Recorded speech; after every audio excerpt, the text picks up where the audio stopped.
Ever wonder if there's an easier way to complete transactions without having to deal with online wallets, banks, and third-party applications? Well, it's possible thanks to blockchain. Here's everything you need to know about blockchain.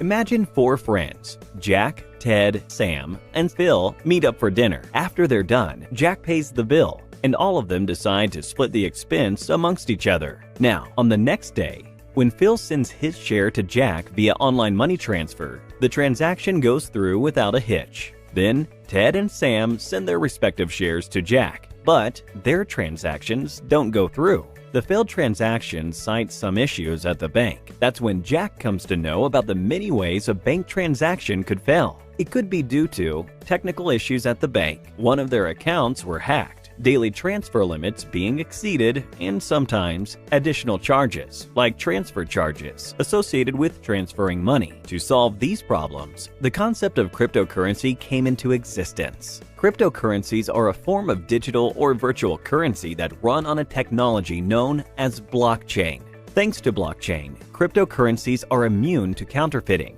don't require a central authority, and are protected by strong and complex encryption algorithms. And in a market of more than thousands of cryptocurrencies like Litecoin, Ethereum, Zcash, and so on, one reigns supreme: Bitcoin. Now, let's go back to our previous example and have Phil, Ted, and Sam send Jack 2 Bitcoins each as their contribution to the previous night's dinner. Let's assume Phil, Ted, and Sam have 3 Bitcoins in reserve, while Jack has 5.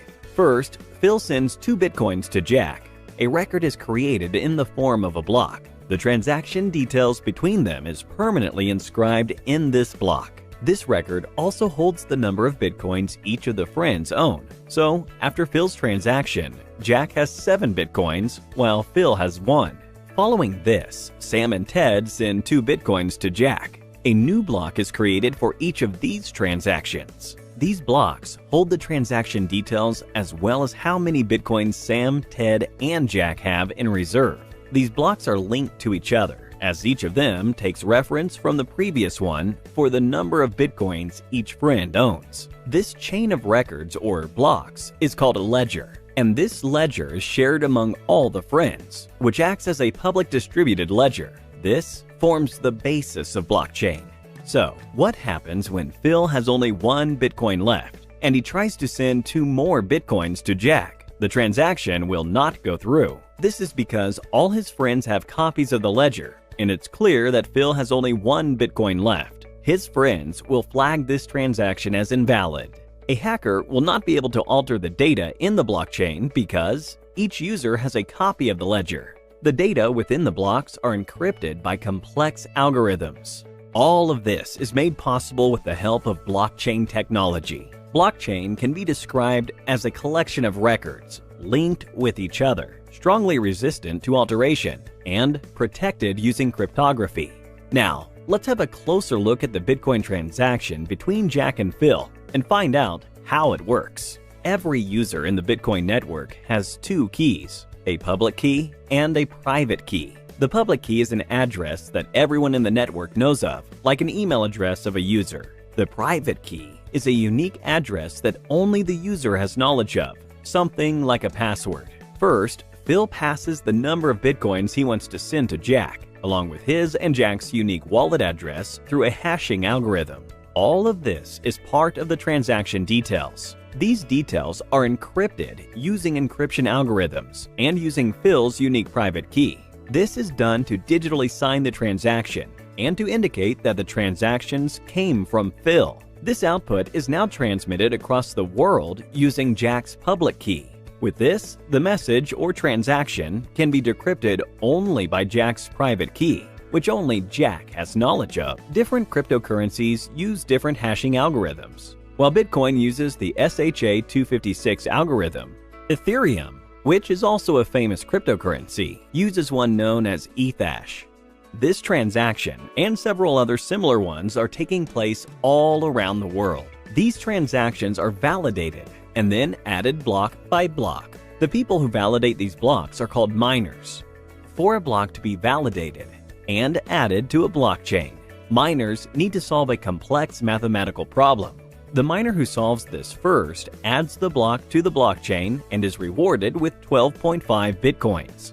The process of solving the complex mathematical problem is called proof of work, and the process of adding a block to the blockchain is called mining.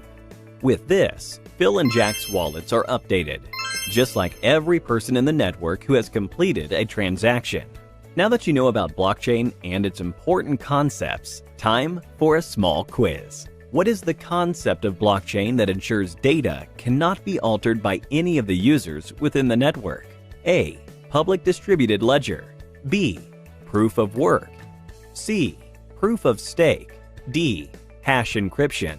Let us know what you think is the right answer in the comments below.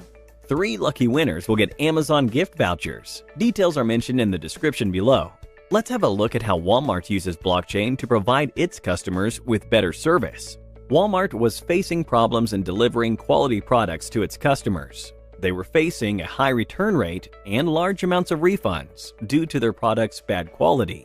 They were unable to determine the point of failure in the supply chain, which started from farm to storage to transportation to processing all the way to the customer. Then, Walmart adopted blockchain technology. With blockchain, the quality of the goods at each step was permanently inscribed within a block. For example, when a customer flags a product as damaged, it can be correctly identified where the product got damaged in the entire supply chain, thus helping Walmart to identify the problem areas and fixing them. And this is just one of several ways blockchain is used in real-life applications. Can you think of any others? Let us know in the comments down below. That's all for now. Thank you for watching and stay tuned for more.